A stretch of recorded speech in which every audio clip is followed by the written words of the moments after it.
this Connects Bowling Alley, aka the owner of Connects Kid, the YouTube channel. And today I will be showing you the process of how this works and what went up to building it and how I got the idea and how I built it. The first step is that the participant bowls a frame. After the person has bowled and all motion comes to a stop over here, you are ready to go on to the next step. The person running the bowling alley will then come over here and grab the ball. The ball is then placed in here until a further step. The person running the alley will tally up the points on a control panel that will be sent to the screen outside to show the scores. Then the pins need to be reset.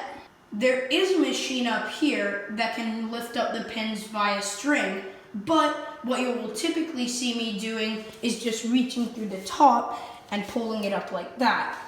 This is because it's quicker than pulling up the pins with the string, and because it's a lot easier. The only advantage to using the strings is that using the machine, you can lift up all the pins at the same time, and you can control each of them at a time, like so. If you wanted to pick up the yellow pin, you would grab this black part right here and pull. The same thing goes for the red and the blue.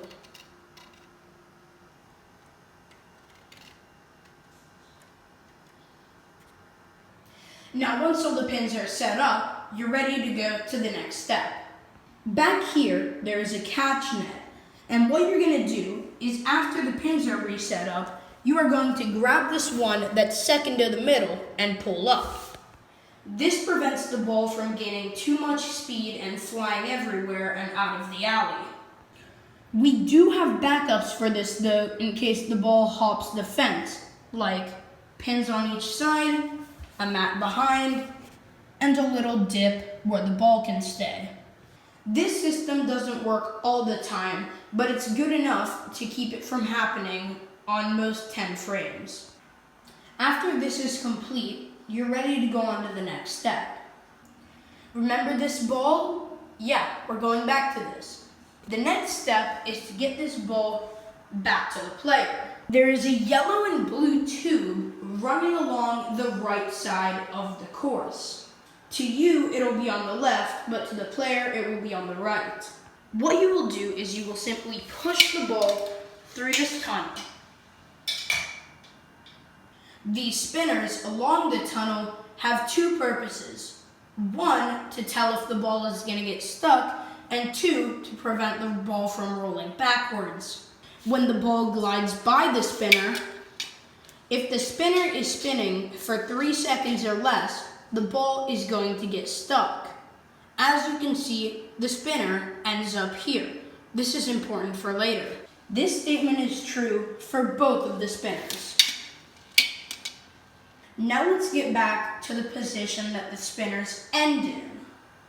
Now let's say the ball doesn't make it and it starts rolling backwards. This position will help slow down the ball so that it doesn't make it back to the pins. Again, this is true for both spinners. These spinners should be checked every 3 frames to make sure they do not look like this. Now, if they do look like this, simply set it to an upright position. Once you're done with that, we go on to the next step. The next step is just simply keeping an eye out on the ball. The first part of this step is just making sure the ball doesn't get stuck. If it does, then tell everyone to hold off on bowling. Once the coast is clear, just step on to the bowling alley and push it along. The next part of this step is just making sure you hear that last click. This click means that the ball will not go backwards down the track. Once the ball is here, the players bowling are free to pick up the ball and put it back here.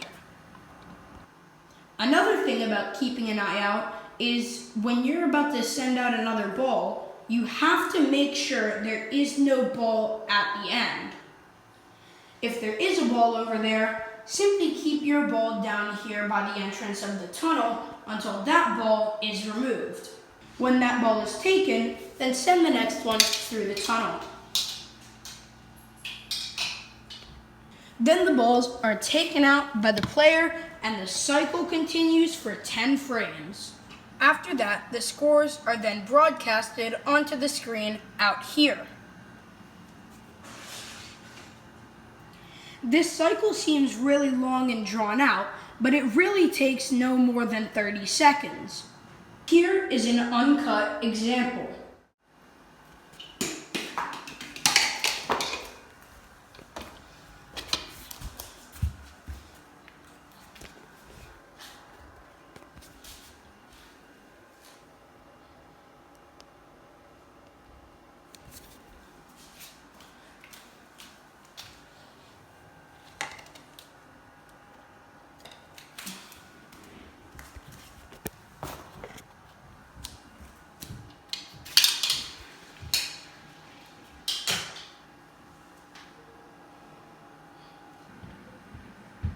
And now for the statistics.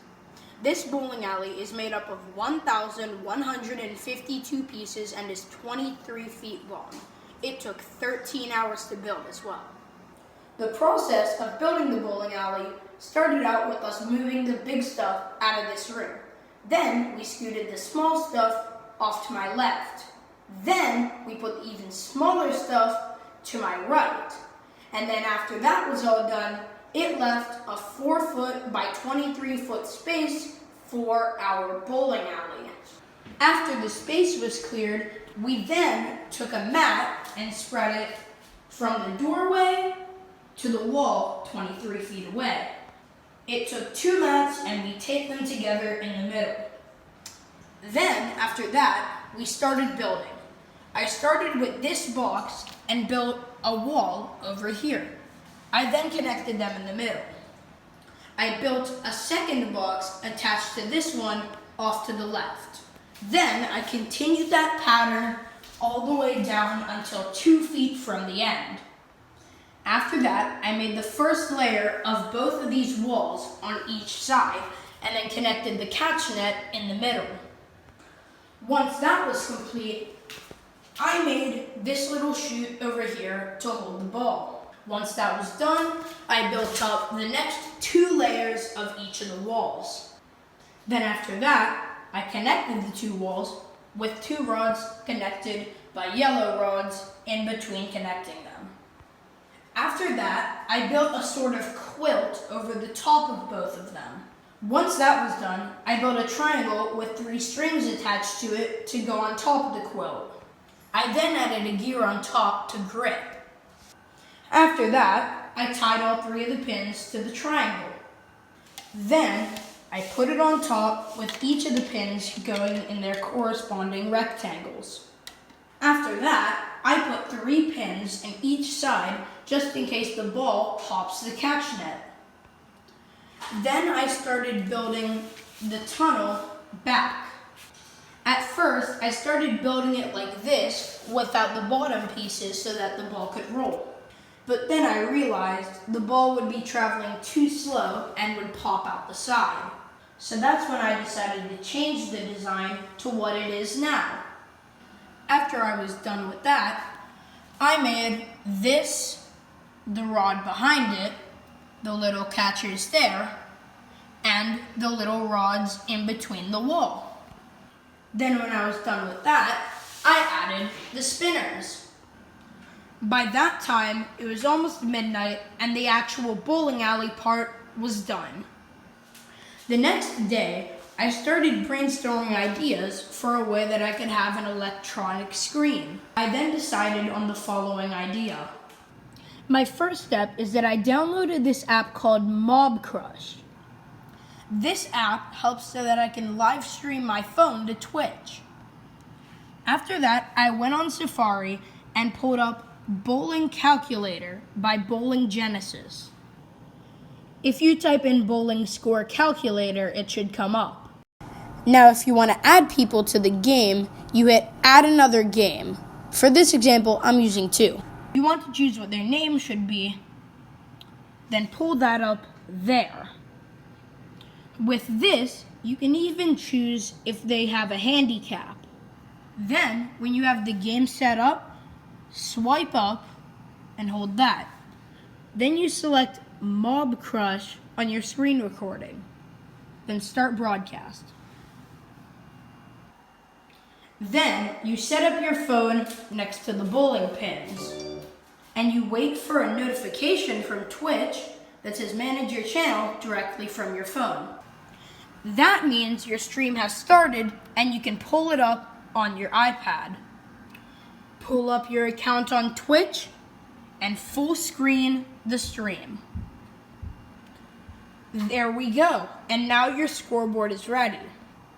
Then, when the person bowls, you can select how many pins they knocked down, showing up right there. Twitch streams are delayed by 25 seconds, giving you enough time to finish the rest of your jobs before it switches. Yep, there we go, it popped up. And then you just have to bowl the second part of your frame. And then if you're playing with 2 or more people, you're gonna add how many points and then switch to the next person after that frame.